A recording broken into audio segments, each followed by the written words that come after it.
music, you know. So there's this feeling like they're gonna do whatever they want and assert their own will and not worry about how it's being understood or whatever. Yeah, the wonderful thing about that is that it speaks to people.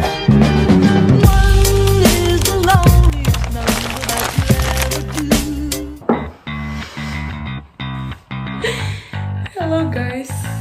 Wait. Jadi aku nggak jadi keluar. Aku tiba-tiba ingat kalau aku punya janji buat jawabin pertanyaan-pertanyaan yang udah teman-teman dikirim dari minggu lalu. So daripada aku lari dari tanggung jawab, mari kita mulai videonya. Oh wow, the very first question dari user 1234. Kita manggilnya User aja ya. Oke, pertanyaan dari Kak User. Kak, gender tuh bukan genre film kan? Jelasin dong. Aku takut salah jawab di tugas WKWK emoji nangis. Yup, gender sama genre film kayak action, romance, horror itu beda jauh ya. Gender itu peran sosial dan budaya yang udah melekat sama diri seseorang berdasarkan jenis kelamin. Nah, ini bukan soal cewek atau cowok, tapi bagaimana kemudian masyarakat mengharapkan cewek dan cowok ini berperilaku. Contohnya, cewek itu harus lemah lembut, harus pintar masak. Terus cowok nggak boleh nangis, cowok tuh harus kuat, cowok harus bisa cari duit. Padahal gak semua cewek itu kalem. Pinter masak itu bukan hanya buat cewek aja, tapi buat semua manusia karena ini adalah skill bertahan hidup. Cowok juga manusia, punya perasaan, bisa nangis. Oke? Jadi nggak apa-apa, cowok nggak harus selalu kuat. Dan semua orang harus pintar cari duit.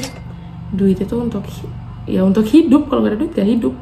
Jadi bukan cuma cowok doang yang harus pintar cari duit, tapi cewek juga harus. Jadi intinya ini semua adalah konstruksi sosial. Gender itu bukan sesuatu yang fix dari lahir, tapi bisa berubah dan beda-beda berdasarkan budayanya. Intinya gender itu peran yang dibentuk oleh masyarakat.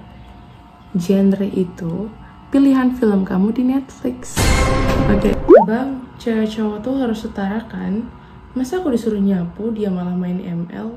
Jelasin please. Bang, saya cewek. Aku bisa merasakan kekesalanmu saat kamu lagi bersih-bersih. Terus saudara laki-lakimu cuman mabar ML. Oh my god, kasihannya.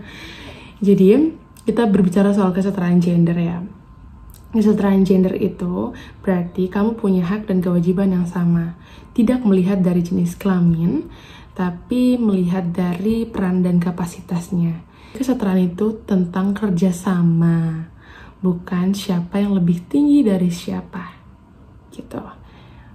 Jadi jangan lupa nasihatin saudaranya ya. Kasih paham. Oke? Next. Teori feminis tuh kayak teori cewek bisa jadi presiden juga gitu gak sih? Aku butuh pencerahan dari kakak dosen vibes. Oke. Kamu on the right track banget. Bener banget. Teori feminis tuh basically ngajarin kita kalau perempuan itu bukan side character, tapi main character in this world. Period. Intinya, teori feminis ngangkat soal ketimpangan kekuasaan dan kesempatan antara laki-laki dan perempuan. Jadi kalau ada yang bilang, perempuan gak bisa jadi pemimpin, feminis bilang, loh siapa bilang? Buktiin dulu. Teori ini juga ngasih pemahaman, kalau ternyata struktur sosial yang berat sebelah bisa diubah. Karena ini adalah struktur yang dibentuk oleh manusia, bukan alam. So, yes, pasti feminisme itu bukan soal cewek lebih hebat dari cowok, tapi soal kesetaraan dan keadilan buat kita semua. Soalnya pertanyaannya, emang cowok boleh jadi feminis? Apa undangannya cuma buat cewek doang? Jawabannya boleh banget. Undangan untuk jadi feminisme itu open for all. Bukan cuma buat cewek aja, tapi buat cowok-cowok juga, selama dia mendukung kesetaraan gender dan ikut menyuarakan keadilan bagi perempuan. Contohnya, cowok-cowok yang menolak budaya Cowok harus kuat, gak boleh nangis. Itu adalah cowok-cowok yang udah ngelawan patriarki loh. Jadi kalau ada cowok yang bilang gue feminis, itu bukan malu-maluin, fix itu idaman. Selanjutnya aku bakal bacain pengalaman dari salah satu pengirim. Katanya, Kak, kemarin aku daftar jadi ketua panitia. Wow, tapi dibilang emang bisa cewek mimpin. Rasanya pengen aku ubah sistem satu kampus deh. Itu sih bukan cuma nyakitin ya, tapi nunjukin bahwa bias gender yang masih nempel kayak lem alteco di mindset beberapa orang. Komentar kayak gitu tuh refleksi dari patriarki yang udah lama banget mengakar, yang nganggap kepemimpinan sama dengan cowok, pemimpin sama dengan cowok, sedangkan cewek cuma jadi pelengkap doang. Padahal kemampuan memimpin tuh bukan warisan kromosom Y atau X, tapi hasil dari pengalaman, kerja keras, dan kapasitas diri. Kalau dari perspektif feminisme sih, kita harus kritisin struktur sosial yang masih membatasi perempuan cuman karena stigma dan stereotip. Dan kita juga perlu untuk membuka ruang aman bagi semua gender buat berkembang dan unjuk gigi, termasuk di posisi pemimpin. So, kamu pantas jadi CEO, jadi ketua, jadi presiden kampus. Jangan biarin orang-orang kecilin potensi kamu hanya karena kamu perempuan. Kalau feminisme bilang, you run the world, girl.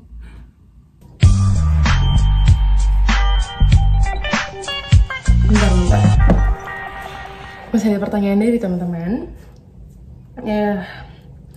Kak, aku sering lihat di acara keluarga atau lingkungan, cewek disuruh diem dan cowok yang banyak ngomong. Padahal aku juga pengen didengerin pendapatku. Ini patriarki banget gak sih? Bentar, aku tarik napas dulu ya. Kita mau bahas tentang patriarki. Nah, bener banget. Itu adalah contoh budaya patriarki yang masih nempel di banyak tempat, salah satunya di lingkungan keluarga. Budaya patriarki itu memandang bahwa posisi laki-laki lebih tinggi dari cewek, sedangkan cewek hanya dianggap sebagai pelengkap dan harus nurut aja. Padahal setiap manusia punya hak yang sama untuk didengarkan dan dihargai pendapatnya, tidak peduli gendernya apa. Jadi kalau kamu ngerasa suara kamu nggak didengar dan nggak dihargain, itu bukan salah kamu. Itu salah sistem yang harus kita kritik dan kita ubah. So, keep speaking up, karena suara kamu penting. Oke, kita next ke pertanyaan selanjutnya.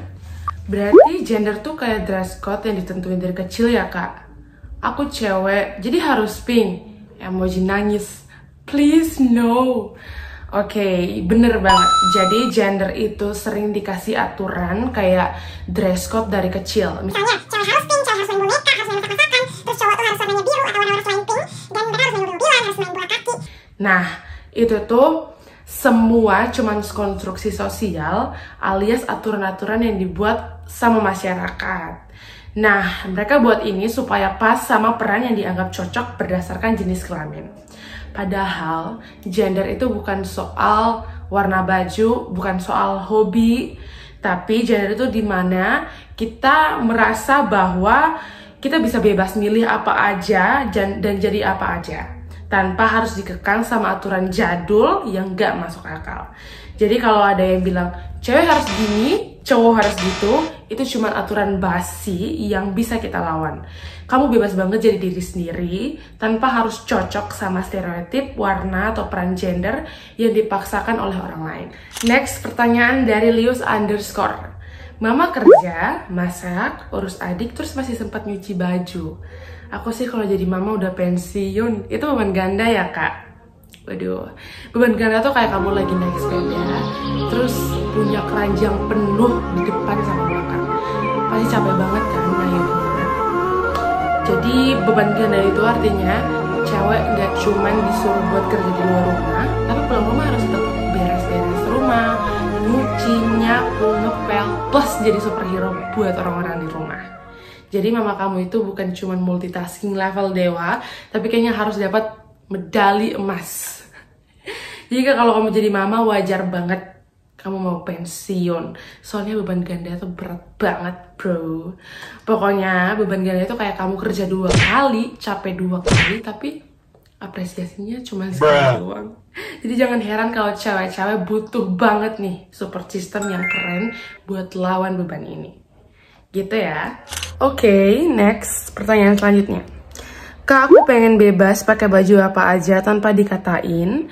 Tapi kenapa ya perempuan yang pakai baju beda malah sering dilecehin? Body politik itu sebenarnya apa sih?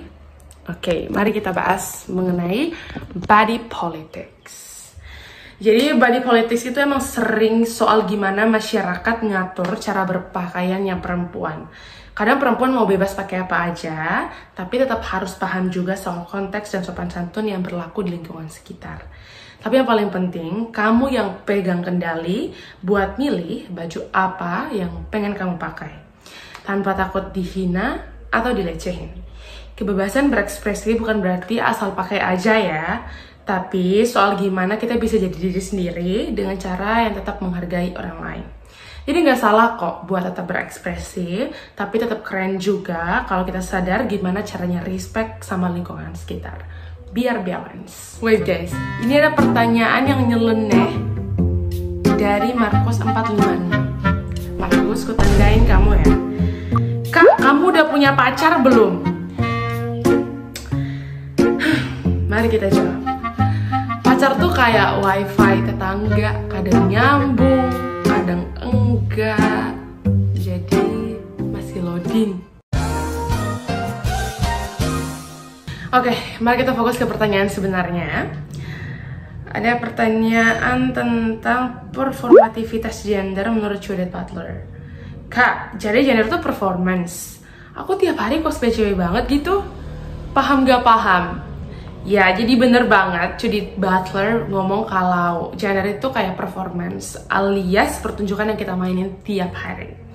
Jadi gender bukan cuma soal kamu laki-laki atau kamu perempuan menurut biologis ya, tapi gimana kamu jalanin peran itu lewat cara kamu bicara, cara kamu berpakaian, sampai sikap kamu.